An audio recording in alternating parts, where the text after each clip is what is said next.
ದೇಶಾದ್ಯಂತ ಚಿನ್ನ ಮತ್ತು ಬೆಳ್ಳಿ ಬೆಲೆಯಲ್ಲಿ ಮತ್ತೆ ಭಾರಿ ಇಳಿಕೆ ಆಗ್ತಿದೆ. ಹೌದು ವೀಕ್ಷಕರೇ, ನೀವು ಕೂಡ ಚಿನ್ನಾಭರಣ ಪ್ರಿಯರಾಗಿದ್ರೆ ನಿಮಗೆ ಮತ್ತೆ ಸೂಪರ್ ಚಾನ್ಸ್ ಸಿಗಲಿದೆ ಅಂತಾನೆ ಹೇಳ್ಬಹುದು. ಬಂಗಾರ ಬೆಳ್ಳಿ ಖರೀದಿ ಮಾಡೋರಿಗೆ ಕೊನೆಗೂ ಗುಡ್ ನ್ಯೂಸ್ ಬರುತ್ತಾ? ಇಷ್ಟು ದಿನ ಏರಿಕೆ ಆಗ್ತಿದ್ದ ಬಂಗಾರ ಮತ್ತು ಬೆಳ್ಳಿ ಬೆಲೆಯಲ್ಲಿ ದಿಢೀರ್ ಇಳಿಕೆಗೆ ಕಾರಣ ಆದ್ರೂ ಏನು? ಹಾಗಾದ್ರೆ ಇವತ್ತು ಬಂಗಾರ ಮತ್ತು ಬೆಳ್ಳಿ ಬೆಲೆಯಲ್ಲಿ ಎಷ್ಟು ಇಳಿಕೆ ಆಗಿದೆ? ಹಾಗಾದ್ರೆ ಈಗ ತಗೋಬೇಕಾ ಬೇಡವಾ? ಎಲ್ಲಾ ಪ್ರಶ್ನೆಗೂ ಕೂಡ ಉತ್ತರ ನಿಮಗೆ ಸಿಗಲಿದೆ. ರಾತ್ರೋರಾತ್ರಿ ಬಂಗಾರ ಮತ್ತು ಬೆಳ್ಳಿ ಬೆಲೆಯಲ್ಲಿ ಮತ್ತೆ ದೊಡ್ಡ ಮಟ್ಟದಲ್ಲಿ ಇಳಿಕೆ ಕಂಡು ಬರ್ತಾ ಇದೆ ವೀಕ್ಷಕರೇ. ಆದ್ರೆ ಈ ಒಂದು ಇಳಿಕೆ ತಾತ್ಕಾಲಿಕವಾ ಅಥವಾ ಇನ್ನೂ ಇಳಿಕೆ ಆಗುತ್ತಾ ಅಥವಾ ಇಲ್ಲಿಂದ ಮಾರ್ಕೆಟ್ ಉಲ್ಟಾ ಹೊಡೆದು 2 ಲಕ್ಷ ರೂಪಾಯಿ ತನಕ ಹೋಗುತ್ತಾ? ಎಲ್ಲಾ ಪ್ರಶ್ನೆಗೂ ಕೂಡ ಉತ್ತರ ಸಿಗುತ್ತೆ. ಹಾಗೂ ಕೇವಲ ಬಂಗಾರ ಮಾತ್ರ ಅಲ್ಲ, ಬೆಳ್ಳಿ ಬೆಲೆಯಲ್ಲೂ ಕೂಡ ಭರ್ಜರಿ ಇಳಿಕೆ ಆಗ್ತಿದೆ ವೀಕ್ಷಕರೇ. ಒಂದು ವೇಳೆ ಮಾರ್ಕೆಟ್ ಅಲ್ಲಿ ಏನಾದ್ರೂ ಸಂಚಲನ ಮೂಡಿ ಬಂದ್ರೆ ಬಂಗಾರ ಬೆಳ್ಳಿಯಲ್ಲಿ ಯಾವ ತರ ಅದು ಮೂವ್ಮೆಂಟ್ ಆಗುತ್ತೆ ಅದನ್ನು ಕೂಡ ನಾವು ನಿಮಗೆ ವಿತ್ ಚಾರ್ಟ್ ಮೂಲಕ ತೋರಿಸ್ತೇವೆ. ವಿಡಿಯೋನ ಪೂರ್ತಿಯಾಗಿ ನೋಡಿ. ಹಾಗೆ ನೀವು ಇನ್ನೂ ಕೂಡ ವಿಡಿಯೋಗೆ ಲೈಕ್ ಮಾಡಿಲ್ಲ ಅಂದ್ರೆ ಬೇಗನೆ ವಿಡಿಯೋಗೆ ಲೈಕ್ ಮಾಡೋದ್ರ ಮೂಲಕ ಪ್ರತಿಯೊಬ್ಬರು ಕೂಡ ವಿಡಿಯೋಗೆ ಸಪೋರ್ಟ್ ಮಾಡಿ. ಹಾಗೂ ನಮ್ಮ ಒಂದು ಕಮೆಂಟ್ ಬಾಕ್ಸ್ ಅಲ್ಲಿ ನಾವು ಕೇಳುವ ಒಂದೇ ಒಂದು ಪ್ರಶ್ನೆಗೆ ಉತ್ತರ ಕೊಡಿ. ತುಂಬಾ ಜನ ಕಮೆಂಟ್ ಮಾಡ್ತೀರಾ, ಲೈಕ್ ಮಾಡ್ತೀರಾ, ನಿಮಗೆಲ್ಲ ಹೃದಯಪೂರ್ವಕ ಧನ್ಯವಾದಗಳು.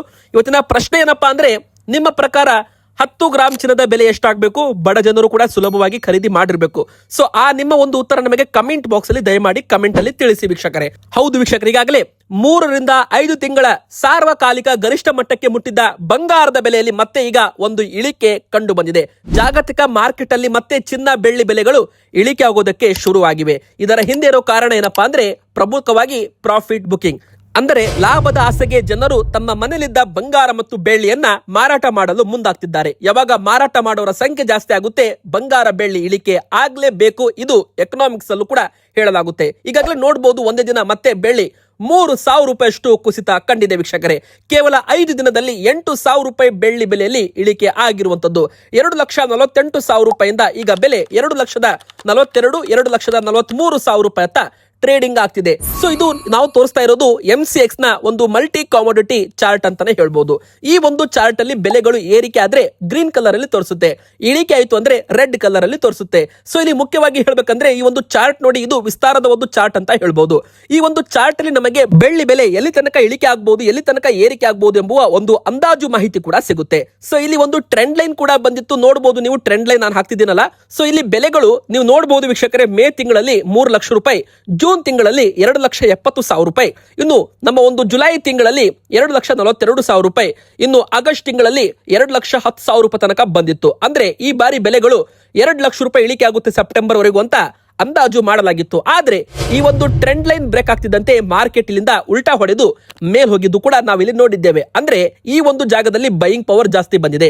ಸೊ ಇಲ್ಲಿ ಬೆಲೆಗಳು ಏರಿಕೆ ಆಗೋದಕ್ಕೆ ಏನು ಕಾರಣ ಅದನ್ನು ಕೂಡ ಹೇಳ್ತೇವೆ, ಇಳಿಕೆ ಆಗೋದಕ್ಕೆ ಏನು ಕಾರಣ ಅದನ್ನು ಕೂಡ ಹೇಳ್ತೇವೆ. ಮೊದಲಿಗೆ ಈ ಒಂದು ಸಪೋರ್ಟ್ ಮತ್ತು ರೆಸಿಸ್ಟೆನ್ಸ್ ಲೆವೆಲ್ ನೀವು ನೋಡಬಹುದು ವೀಕ್ಷಕರೇ. 2,50,000 ಬಂದಾಗ ಬೆಲೆಗಳು ಇಳಿಕೆ ಆಗಿರೋದು ಕೂಡ ತುಂಬಾ ಕಡೆಗೆ ಇದೆ. ಸೊ ಹಿಂದೆನೂ ಕೂಡ ಮೇ ತಿಂಗಳಲ್ಲಿ, ಜುಲೈ ತಿಂಗಳಲ್ಲೂ ಕೂಡ ಈ ತರ ಆಗಿದೆ. ಸೊ ಈಗ ಆಗಸ್ಟ್ ಸೆಪ್ಟೆಂಬರ್ ತಿಂಗಳಲ್ಲೂ ಕೂಡ ಈ ತರ ಆಗಬಹುದು ಅಂತ ತಜ್ಞರು ಹೇಳ್ತಿದ್ದಾರೆ. ಆದ್ರೆ ಚಾನ್ಸ್ ಏನಿದೆ, ಆಗುತ್ತೋ ಇಲ್ವೋ ಅದನ್ನು ಕೂಡ ನೋಡೋಣ. ನೋಡಿ, ಮೊದಲಿಗೆ 2,50,000 ರೂಪಾಯಿ ಬಂದಾಗ ಜುಲೈ ತಿಂಗಳಲ್ಲಿ ಬೆಲೆಗಳು ಇಳಿಕೆ ಆಗಿತ್ತು. ಈಗ ಮತ್ತೆ ಬೆಲೆಗಳು ಇಳಿಕೆ ಆಗ್ತಿದ್ದಾವೆ. ಈಗಾಗಲೇ ಬರೋಬ್ಬರಿ 7,000 ರೂಪಾಯಿಷ್ಟು, 2,50,000 ರೂಪಾಯಿಂದ 2,43,000 ರೂಪಾಯಿ ತನಕ ಬೆಳ್ಳಿ ಬೆಲೆ ಈಗ ಬಂದಿದೆ. ಹಾಗಾದ್ರೆ ಈಗ ಮತ್ತೆ ಇಳಿಕೆ ಆಗುತ್ತಾ? ಇಲ್ಲ ವೀಕ್ಷಕರೇ, ಯಾಕಂದ್ರೆ ಸದ್ಯಕ್ಕೆ ಡಾಲರ್ ಮತ್ತೆ ವೀಕ್ ಆಗ್ತಿದೆ. ಅಂದ್ರೆ ಡಾಲರ್ ಪ್ರಮಾಣ ಯಾವಾಗ ಒಂದು ದುರ್ಬಲವಾಗುತ್ತೆ ಅವಾಗ ಬೆಳ್ಳಿ ಮತ್ತು ಬಂಗಾರ as a safe haven asset ಅಂತ ಇದಕ್ಕೆ ಕರೀತಾರೆ. ಸುರಕ್ಷಿತ ವಸ್ತುಗಳು ಖರೀದಿ ಮಾಡೋದಕ್ಕೆ ಅಂತ ಹೂಡಿಕೆದಾರರು ಇದರಲ್ಲಿ ಹೂಡಿಕೆ ಮಾಡ್ತಾರೆ. ಯಾವಾಗ ಡಾಲರ್ ಬಲವಾಗುತ್ತೆ, ಬಂಗಾರ ಬೆಳ್ಳಿ ಬೆಲೆ ಇಳಿಕೆ ಆಗುತ್ತೆ. ಈಗ ಏನಾಗಿದೆ ಅಂದ್ರೆ, ಅಮೆರಿಕನ್ ಡಾಲರ್ ವೀಕ್ ಆಗಿದೆ. ಹೌದು ವೀಕ್ಷಕರೇ, ಯಾವಾಗ ಡಾಲರ್ ದುರ್ಬಲವಾಗುತ್ತೆ ಬಂಗಾರ ಬೆಳ್ಳಿಗೆ ಒಂದು ಸ್ಪೆಷಲ್ ಬೈಯಿಂಗ್ ಪವರ್ ಸಿಗುತ್ತೆ. ಸೊ ಅಲ್ಲಿ ಬೆಲೆಗಳು ಏರಿಕೆ ಆಗುತ್ತೆ ಅಂತ ಹೇಳ್ಬೋದು. ಹಾಗಾದ್ರೆ ಇವತ್ತು ಮಾರ್ಕೆಟ್ ನ ಪ್ರಕಾರ ಬೆಳ್ಳಿ ಬೆಲೆ 1 kgಗೆ ಎಷ್ಟು? 2,60,000 ರೂಪಾಯಿ.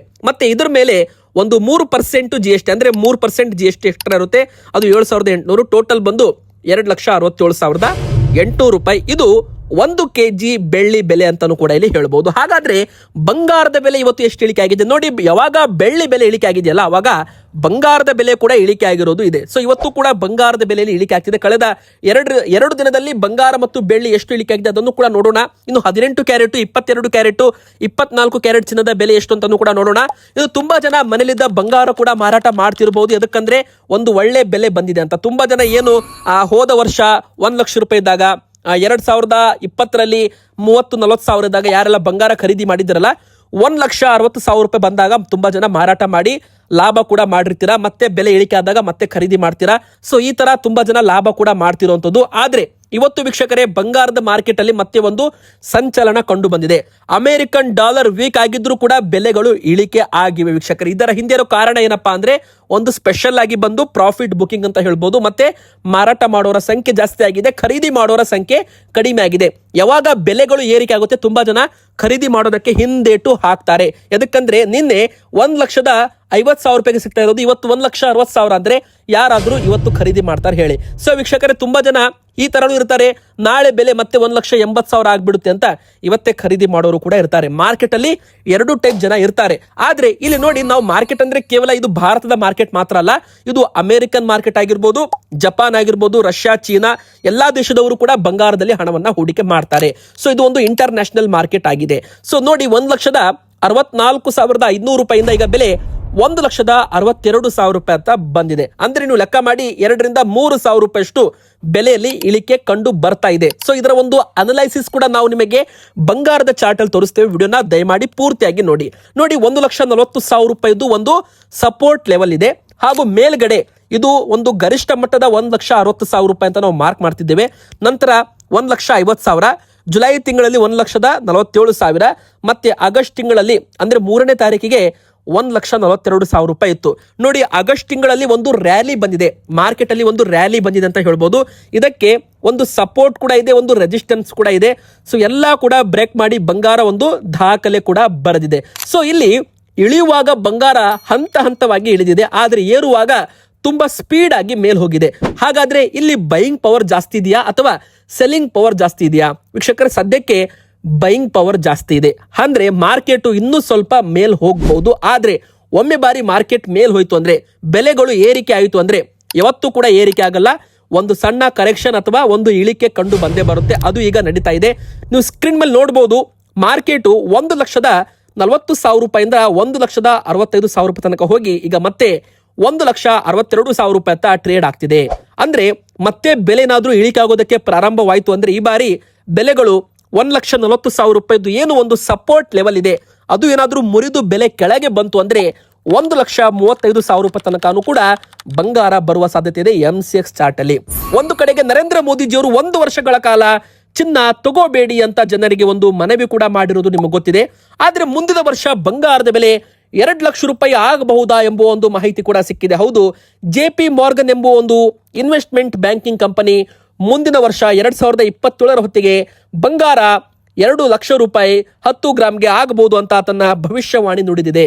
ಹಾಗಾದ್ರೆ ಈಗ ತಗೋಬೇಕಾ ಬೇಡ ಎಂಬ ಪ್ರಶ್ನೆ ಕೂಡ ಬರುತ್ತೆ. ವೀಕ್ಷಕರೇ, ಇದು ನಿಮ್ಮ ಬಜೆಟ್ ಮೇಲೆ ಡಿಪೆಂಡ್ ಆಗುತ್ತೆ. ಬಂಗಾರ ಯಾವತ್ತಿದ್ರೂ ಕೂಡ ಒಂದು ಒಳ್ಳೆ ಲಾಭ ಹೂಡಿಕೆದಾರರಿಗೆ ಕೊಟ್ಟಿದೆ, ಹಾಗಂತ ಪ್ರತಿ ಟೈಮ್ ಕೂಡ ಕೊಡಲ್ಲ. ಯಾಕಂದ್ರೆ ಕೆಲವೊಮ್ಮೆ ಮಾರ್ಕೆಟ್ ಅಲ್ಲಿ ಇಳಿಕೆನೂ ಇರುತ್ತೆ, ಕೆಲವೊಮ್ಮೆ ಏರಿಕೆನೂ ಕೂಡ ಇರುತ್ತೆ. ಯಾರು ಸರಿಯಾದ ಟೈಮ್ ಅಲ್ಲಿ ಖರೀದಿ ಮಾಡ್ತಾರೆ, ಮಾರಾಟ ಮಾಡ್ತಾರೆ, ಅವರಿಗೆ ಮಾತ್ರ ಇದರಲ್ಲಿ ಲಾಭ ಸಿಗುತ್ತೆ. ತುಂಬಾ ಜನರಿಗೆ ಇದರಲ್ಲಿ ನಷ್ಟ ಕೂಡ ಆಗಿರುತ್ತೆ. ಹಾಗಾದ್ರೆ ಇವತ್ತು 18 ಕ್ಯಾರೆಟ್ ಚಿನ್ನದ ಬೆಲೆ ಎಷ್ಟು? ಭಾರತದ ಮಾರ್ಕೆಟ್ ಪ್ರಕಾರ ನೋಡ್ತಾ ಹೋಗೋದಾದ್ರೆ 1,22,800 ರೂಪಾಯಿ ಇದೆ. ಇದು 18 ಕ್ಯಾರೆಟಿನ 10 ಗ್ರಾಮ್ ಚಿನ್ನದ ಬೆಲೆ. ನೋಡಿ, ತುಂಬಾ ಜನ ಏನು 1,60,000 ಇದೆ, ನೀವು 1,22,000 ಅಂತ ಹೇಳ್ತಿದ್ರಲ್ಲ ಅಂತ ನೀವು ಕೇಳಬಹುದು. ವೀಕ್ಷಕರೇ, ಇದು 18 ಕ್ಯಾರೆಟ್ನ ಚಿನ್ನದ ಬೆಲೆ. 18 ಕ್ಯಾರೆಟ್ ರೇಟ್ ಬೇರೆ ಇರುತ್ತೆ, 22 ಕ್ಯಾರೆಟ್ ಬೇರೆ ಇರುತ್ತೆ, 24 ಕ್ಯಾರೆಟ್ ಬೇರೆ ಇರುತ್ತೆ. ನೀವು ಆಭರಣ ಮಾಡಿಸ್ಬೇಕು, ಮೈ ಮೇಲೆ ಹಾಕೊಳ್ಳಕ್ಕೆ ನಿಮಗೆ ಬಂಗಾರ ಬೇಕು ಅಂದ್ರೆ ಅವಾಗ ನೀವು 18 ಕ್ಯಾರೆಟ್ ತಗೋಬಹುದು, 22 ಕ್ಯಾರೆಟ್ ತಗೋಬಹುದು. ಸ್ಪೆಷಲಿ ಇದರ ಎರಡರಲ್ಲಿ ಯಾವ್ದು ಒಳ್ಳೇದಂದ್ರೆ 22 ಕ್ಯಾರೆಟ್ ತಗೊಳ್ಳಿ, ತುಂಬಾ ಬೆಸ್ಟ್ ಅಂತ ಹೇಳ್ಬೋದು. ಯಾಕಂದ್ರೆ 22 ಕ್ಯಾರೆಟ್ ಅಲ್ಲಿ 91.6% ಬಂಗಾರ ಇರುತ್ತೆ. ಹಾಗೆ ಇದ್ರ ಮೇಲೆ ನಿಮಗೆ ಶೋರೂಮ್ಸ್ ಗಳಲ್ಲಿ ಹಾಲ್ಮಾರ್ಕ್ ಇದ್ದ ಬಂಗಾರ ಈಸಿಲಿ ಸಿಕ್ಬಿಡುತ್ತೆ, ಹಾಗೂ HUID ಕೋಡ್ ಇದ್ದ ಬಂಗಾರ ಕೂಡ ನಿಮಗೆ ಸಿಗುತ್ತೆ. ಹಾಗಾದ್ರೆ 22 ಕ್ಯಾರೆಟ್ ಚಿನ್ನದ ಬೆಲೆ ಎಷ್ಟು? ಇದು 10 ಗ್ರಾಮ್ಗೆ 1,50,100 ರೂಪಾಯಿ. ನೋಡಿ, 18 ಕ್ಯಾರೆಟ್ 1,22,000, 22 ಕ್ಯಾರೆಟ್ 1,50,000. ಎದಕ್ಕಪ್ಪ ಅಂದ್ರೆ ಇದರಲ್ಲಿ 91.6% ಬಂಗಾರ ಇರುತ್ತೆ. 18 ಕ್ಯಾರೆಟ್ ಅಲ್ಲಿ 75% ಮಾತ್ರ ಬಂಗಾರ ಇರುತ್ತೆ. ಒಂದು ಆಭರಣ ನೀವೇನ್ ತಗೊಂಡಿರ್ತೀರಾ, ಜ್ಯುವೆಲರಿ ಏನ್ ತಗೊಂಡಿರ್ತೀರಾ, ಅದರಲ್ಲಿ ಬಂಗಾರದ ಪರ್ಸೆಂಟೇಜ್ ಕೂಡ ಇರುತ್ತೆ. ಮತ್ತೆ ಆ ಒಂದು ಆಭರಣ ರೆಡಿ ಮಾಡೋದಕ್ಕೆ ಗಟ್ಟಿ ಬಂಗಾರ ಯೂಸ್ ಮಾಡಿರ್ತಾರ. ಮತ್ತೆ ತುಂಬಾ ಜನ 18 ಕ್ಯಾರೆಟ್ ಅಂದ್ರೆ 75% ಬಂಗಾರ ಜೊತೆಗೆ 25% ಮೆಟಲ್ಸ್ ಮಿಕ್ಸ್ ಮಾಡಿ ರೆಡಿ ಮಾಡಿರ್ತಾರೆ. ಇನ್ನು 22 ಕ್ಯಾರೆಟ್ ಅಲ್ಲಿ ನಿಮಗೆ ಹಾಲ್ಮಾರ್ಕ್ ಇದ್ದ ಬಂಗಾರ ಸಿಗುತ್ತೆ. ಮತ್ತೆ ಇದ್ರ ಮೇಲೆ ಮೇಕಿಂಗ್ ಚಾರ್ಜ್ ಅಂತ ಬರುತ್ತೆ, ಅದು ಎಕ್ಸ್ಟ್ರಾ ಇರುತ್ತೆ. ಹಾಗೂ GST 3% ಕೂಡ ನೀವು ಎಕ್ಸ್ಟ್ರಾ ಆ್ಯಡ್ ಮಾಡಬೇಕು. ಸೊ ಇದು ಫೈನಲ್ ಬಿಲ್ ಆಗಲ್ಲ, ನಿಮ್ದು ಫೈನಲ್ ಬಿಲ್ ಇದಕ್ಕಿಂತ ಸ್ವಲ್ಪ ಜಾಸ್ತಿ ಆಗುತ್ತೆ ಅಂತಾನೆ ಹೇಳ್ಬೋದು. ಯಾಕಂದ್ರೆ ಮೇಕಿಂಗ್ ಚಾರ್ಜು GST ಎಕ್ಸ್ಟ್ರಾ ಇರುತ್ತೆ. ಇನ್ನು ನೀವು ಮನೆಯಲ್ಲಿ ಬಂಗಾರ ಮತ್ತು ಬೆಳ್ಳಿ ಇಟ್ಟಿದ್ರೆ ನಿಮಗೆ ಒಂದು ಗುಡ್ ನ್ಯೂಸ್ ಏನಪ್ಪಾ ಅಂದ್ರೆ ನಿಮ್ಮ ಹಣ ಈಗ ಲಾಭ ಆಗ್ತಿದೆ. ಅಂದ್ರೆ ನೀವು ಹೂಡಿಕೆ ಮಾಡಿರೋ ಬಂಗಾರ ನಿಮಗೆ ಹಣ ದುಡಿತಾ ಇದೆ ಅಂತಾನೆ ಹೇಳ್ಬೋದು. ಮನೆಯಲ್ಲಿ ಇಟ್ಟಲ್ಲೇ ಬಂಗಾರ ಯಾವತ್ತಿದ್ರು ಕೂಡ ಹಣ ದುಡಿತಾ ಇದೆ ಅಂತಾನೆ ಹೇಳ್ಬೋದು. ಸೊ ಯಾರೆಲ್ಲ ಮೊದಲೇ ಬಂಗಾರ ಖರೀದಿ ಮಾಡಿದ್ರು ಅವರಿಗೆ ಗುಡ್ ನ್ಯೂಸ್, ಹೊಸದಾಗಿ ಖರೀದಿ ಮಾಡೋರಿಗೆ ಶಾಕಿಂಗ್ ಸುದ್ದಿ ಅಂತಾನೆ ಹೇಳ್ಬೋದು. ಹಾಗಾದ್ರೆ ಈಗ 24 ಕ್ಯಾರೆಟ್ ಬಂಗಾರ ಎಷ್ಟು ಬೆಲೆ? 1,63,750 ರೂಪಾಯಿ. ಇದು 10 ಗ್ರಾಮ್ 24 ಕ್ಯಾರೆಟ್ ಚಿನ್ನದ ಬೆಲೆ. ಇದು ಒಂದು ಗಟ್ಟಿ ಬಂಗಾರ ಅಂತ ನಾವು ಕರಿತೀವಿ, ಅಥವಾ 99.9% 999 ಪ್ಯೂರಿಟಿ ಅಂತ ನಾವು ಕರಿತೀವಿ. ಇದರಲ್ಲಿ ಯಾವುದೇ ರೀತಿ ಮೇಕಿಂಗ್ ಚಾರ್ಜ್ ಇರಲ್ಲ. ಆಲ್ಮೋಸ್ಟ್ ಎಲ್ಲ ಕಡೆಗೂ ಮೇಕಿಂಗ್ ಚಾರ್ಜ್ ತುಂಬಾ 1% ಅಥವಾ 0.5% ಈ ತರ ಇರುತ್ತೆ. GST ಇದ್ರ ಮೇಲೆ 3% ಕಂಪಲ್ಸರಿ ಇರುತ್ತೆ. ಸೊ ಇಲ್ಲಿ ಇಂಪಾರ್ಟೆಂಟ್ ಏನಪ್ಪಾ ಅಂದ್ರೆ ನೀವೇನಾದ್ರೂ ಹೂಡಿಕೆ ಮಾಡಬೇಕು ಅಂದ್ರೆ ಬ್ಯಾಂಕ್ ನಲ್ಲಿ ಹಣ ಇಡೋಕ್ಕಿಂತ ಬಂಗಾರದಲ್ಲಿ ಹಣ ಹೂಡಿಕೆ ಮಾಡಿಡ್ತೀರಾ ಅಂದ್ರೆ ನೀವು ಗಟ್ಟಿ ಬಂಗಾರ ತಗೋಬೇಕು. ಬಿಸ್ಕಿಟ್ ಬಂಗಾರ ಅಂತ ನಾವೇನು ಕರಿತೀವಿ ಅದು ತಗೋಬೇಕಾಗುತ್ತೆ. ನೀವೇನಾದ್ರೂ ಆಭರಣ ಬೇಕಂದ್ರೆ 22 ಕ್ಯಾರೆಟ್ ತಗೋಬಹುದು. ಮತ್ತೆ ನೀವು ಮಾರ್ಕೆಟ್ ಅಲ್ಲಿ ಗಟ್ಟಿ ಬಂಗಾರನು ತಗೋಬಹುದು, ಇಲ್ಲ ನೀವು ಆನ್ಲೈನ್ ನಲ್ಲಿ ETF ಅಂತ ಬರುತ್ತೆ, ಬಂಗಾರದ ETF, ಸೆಬಿ ರಿಜಿಸ್ಟರ್ಡ್ ಅಂಡರ್ ಬರುವ ಆಪ್ಸ್ ನಲ್ಲಿ ಮಾತ್ರ ತಗೋಬೇಕು ನೀವು. ಯಾಕಂದ್ರೆ ಮಾರ್ಕೆಟ್ ಅಲ್ಲಿ ತುಂಬಾ ನಕಲಿ ಅಪ್ಲಿಕೇಶನ್ಗಳು ಕೂಡ ಇದ್ದಾವೆ. ಸೊ ಅದರಲ್ಲಿ ಹಣ ಹಾಕಬಾರದು, ನೀವು ನಕಲಿ ಅಪ್ಲಿಕೇಶನ್ಗಳಲ್ಲಿ ಹಾಕಬೇಡಿ. ಸೆಬಿ ರಿಜಿಸ್ಟರ್ಡ್ ಅಂಡರ್ ಅಲ್ಲಿ ಬರುವ ಒಂದು ಅಪ್ಲಿಕೇಶನ್ಗಳಲ್ಲಿ ಒಂದು ETF ಅನ್ನ ನೀವು ಬಂಗಾರ ಬೆಳ್ಳಿಲಿ ತಗೋಬಹುದು. ಬೆಲೆಗಳು ಏರಿಕೆ ಆದ್ರೆ ನೀವು ಮಾರಾಟ ಮಾಡಿ ಲಾಭ ಕೂಡ ಮಾಡಬಹುದು. ಯಾಕಂದ್ರೆ ಅದರಲ್ಲಿ ಮೇಕಿಂಗ್ ಚಾರ್ಜ್ ಇರಲ್ಲ. ತುಂಬಾ ಜನ ಆಭರಣ ತಗೋತಾರೆ, ಮೇಕಿಂಗ್ ಚಾರ್ಜ್ ಅದೇನು ಕೊಟ್ಟಿರ್ತಾರೆ ಅದು ನಿಮಗೆ ವಾಪಸ್ ಬರೋದಿಲ್ಲ. ಸೊ ನೀವು ಏನಾದ್ರೂ ಆಭರಣ ಬೇಕಂದ್ರೆ 22 ಕ್ಯಾರೆಟ್ ತಗೋಬಹುದು. ಇನ್ನು ನಿಮಗೆ 18 ಕ್ಯಾರೆಟ್ ಬೇಕಂದ್ರೆ ಅದರಲ್ಲೂ ಕೂಡ ನಿಮಗೆ ಹಾಲ್ ಮಾರ್ಕ್ ಸಿಕ್ಬಿಡುತ್ತೆ. ಸೊ ಹಾಲ್ ಮಾರ್ಕ್ ಇದ್ದ ಬಂಗಾರ ತಗೊಳ್ಳಿ. ಕಡ್ಡಾಯವಾಗಿ GST ಬಿಲ್ ತಗೊಳ್ಳಿ. ತುಂಬಾ ಜನ GST ಬಿಲ್ ತಗೊಳ್ಳಲ್ಲ. ಸೊ GST ಬಿಲ್ ತಗೊಳ್ಳಿ, ಯಾಕಂದ್ರೆ ಮುಂದೆ ಯಾವುದೇ ರೀತಿ ನಿಮಗೆ ಲೀಗಲ್ ಸಮಸ್ಯೆಗಳು ಆಗಬಾರ್ದಂದ್ರೆ ನೀವು ಬಿಲ್ ಪಕ್ಕಾ ತಗೋಬೇಕಾಗುತ್ತೆ. ಹಾಗೆ ನಿಮ್ಮ ಒಂದು ಹೂಡಿಕೆ ಏನಾದರೂ ಇನ್ವೆಸ್ಟ್ಮೆಂಟ್ ಏನಾದರೂ ಬಂಗಾರದಲ್ಲಿ ಮಾಡೋದಿದ್ರೆ ತುಂಬಾ ಜಾಗರೂಕರಾಗಿರಬೇಕು. ಮಾರ್ಕೆಟ್ ತುಂಬಾ ವಾಲಟಿಲಿಟಿ ಇದೆ. ಸೊ ವೀಕ್ಷಕರೇ, ನಿಮ್ಮ ಒಂದು ಫೈನಾನ್ಷಿಯಲ್ ಅಡ್ವೈಸರ್ ಯಾರಾದರೂ ಇದ್ರೆ ಅವರ ಸಲಹೆ ತಗೊಂಡೇ ನೀವು ಇದರಲ್ಲಿ ಇನ್ವೆಸ್ಟ್ಮೆಂಟ್ ಮಾಡಬೇಕಾಗುತ್ತೆ ಬೇಡ ಅಂತ ವಿಚಾರ ನೀವು ಮಾಡಬಹುದು.